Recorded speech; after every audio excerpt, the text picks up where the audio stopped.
Something to smile about. The rain held off just long enough this morning for our Grace Bradley to join in on a preschool nature class. She takes us to Holden for more. This is here for you. This is your backyard for you to come and enjoy. Nurturing the minds of our youngest environmental stewards right in Bangor's backyard. That's the goal of Preschool Nature Hour, hosted by Maine Audubon at Fields Pond. It's just really about having those wonderful experiences outside with your parent or your guardian and coming to enjoy nature all throughout the seasons. Through story time, crafts, and hands-on activities. And that is the monarch life cycle. Kids like 4-year-old Emery can learn about the natural world before they even get to kindergarten.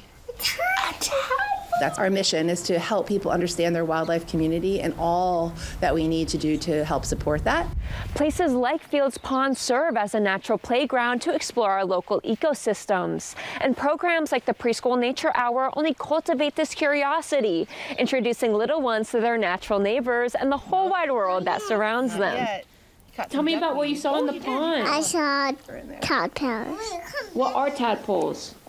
They're teeny tiny frogs.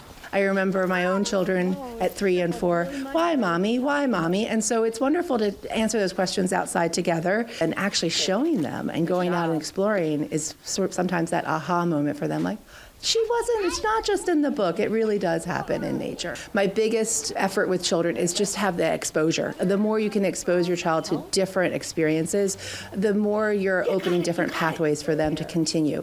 Maybe, who knows, maybe Emery will become a fish biologist or a herpologist because she's had this experience today. Grace Bradley, WABI News. I think I'm is a frog. What sound does a frog make? Really, Holden.